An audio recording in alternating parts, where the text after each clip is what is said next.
इंदरगढ़ में आयोजित महारैली के मुख्य अतिथि राष्ट्रीय अध्यक्ष और सांसद चंद्रशेखर आजाद के आईएएस संतोष वर्मा के पक्ष में दिए गए बयान कितनों को मारोगे हर घर से संतोष वर्मा दामोदर मंडल निकलेगा के बारे में आजाद समाज पार्टी राष्ट्रीय कोर कमेटी सदस्य दामोदर यादव मंडल ने कहा कि सामाजिक समरसता के लिए रोटी बेटी के संबंध की वकालत तो बाबा साहेब डॉक्टर भीमराव अम्बेडकर ने भी की, जिसका जिक्र उन्होंने जाति का विनाश नामक प्रसिद्ध किताब में विस्तार से किया।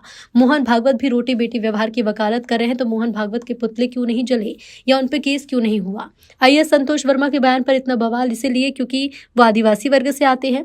वर्मा की गर्दन काटने जीभ काटने की बात करने वालों ने सिद्ध कर दिया कि वो भारतीय संविधान को नहीं मानते बल्कि देश में मनोविधान लागू करना चाहते हैं। भाई चंद्रशेखर आजाद जी और साफ कहना है कि अगर संतोष वर्मा को कोई मारने काटने की बात करेगा तो आजाद समाज पार्टी भीम आर्मी वर्मा के साथ खड़ी रहेगी। यादव ने कहा कि जाति पाति के विधायक के एम्बेसडर और बीजेपी के एजेंट धीरेन्द्र शास्त्री को संतोष वर्मा को बागेश्वर धाम बुलाकर सम्मानित करना चाहिए, क्योंकि दोनों की बातों का भाव उद्देश्य एक है।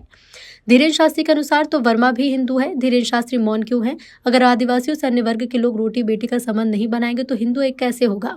इंदरगढ़ रैली में हजारों की संख्या में उमड़े जनसैलाब से सत्ताधारी बीजेपी और मुख्य विपक्षी कांग्रेस चिंतित है। महारैली में हजारों कार्यकर्ताओं ने हमारे साथ एक सुर में आवाज लगाई कि आजाद ही है विकल्प, संविधान को बचाने, प्रदेश से आडंबर, पाखंड और जातिवाद को मिटाने और मध्य प्रदेश में 2028 में असपा की सरकार बनाने की शपथ ली।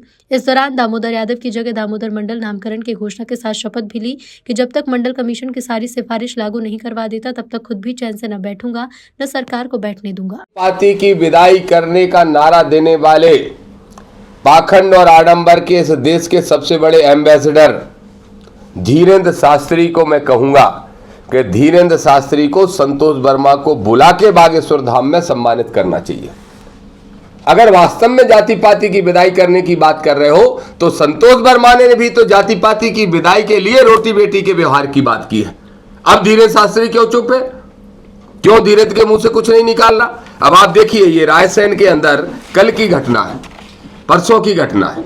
रायसेन में सिर्फ एक दलित के घर खाना खा लेने के कारण किसी का सामाजिक बहिष्कार कर दिया जाता है। देखिए, ये अखबार में कल छपा है, बड़े लीडिंग अखबार के अंदर पूरी घटना छपी है। आज भी कुर्मी को, कुशवा को, पाल को, गुर्जर को, दांगी को, रावत को, पहले तो सिर्फ एससी के लोगों पे एट्रोसिटी होती थी, आज ओबीसी के लोगों पे तक एट्रोसिटी हो रही है।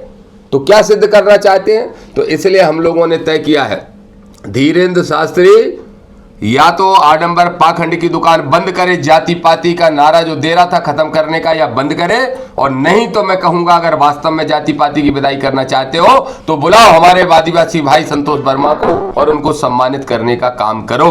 भारतीय जनता पार्टी के एजेंट के रूप में काम करने वाले धीरेन्द्र शास्त्री पहुंच गए परसों पश्चिम बंगाल। कहां हिंदू जगाना है? वहीं हिंदू जगाना है जहां चुनाव होने वाला विधानसभा का। जब बिहार का चुनाव आता है तो बिहार में जाके लोगों को इकट्ठा करता है। जब हरियाणा का चुनाव आया तो हरियाणा में इकट्ठा करता है। जब बिहार का चुनाव चलने लगता है तब सनातन एकता यात्रा निकालता है। अब पश्चिम बंगाल में पहुंच गया कथा करने के लिए। ये भाजपा के एजेंट के रूप में धीरेन्द्र शास्त्री का पर्दाफाश हो चुका, चेहरा ओपन हो चुका है। हम फिर स्पष्ट तौर पर कहेंगे, अपनी पार्टी का हमारा बिल्कुल साफ स्टैंड है।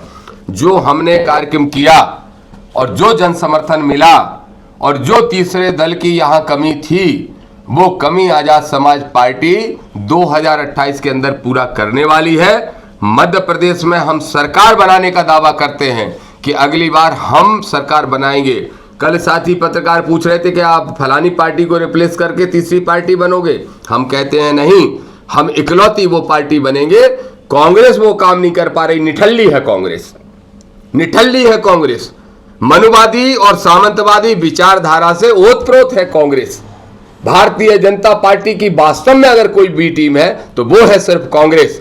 चाहे दिग्विजय सिंह हो, चाहे कमलनाथ हो, चाहे जीतू पटवारी हो, इनकी किसी की हिम्मत हुई कि धीरेन्द्र शास्त्री गैर संवैधानिक यात्रा का विरोध करते? क्यों विरोध नहीं किया?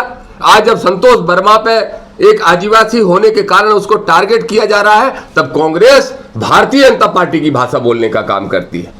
तो मान्यवर कांसीराम साहब ने जो आरोप लगाया था वो आरोप सिद्ध होता है कि दोनों एक सांपनाथ है तो दूसरा नागनाथ है।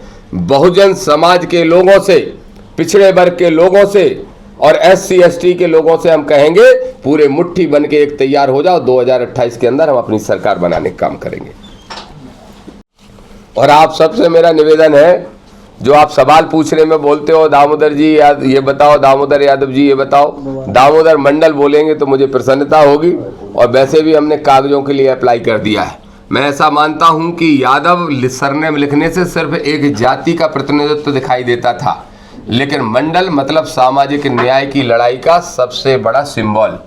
तो इसलिए इस मध्य प्रदेश के अंदर आज तक पिछड़ा वर्ग को रिजर्वेशन ठीक से इसलिए नहीं मिला क्योंकि मंडल कमीशन की सिफारिशें अब तक लागू ठीक से नहीं की गई हैं।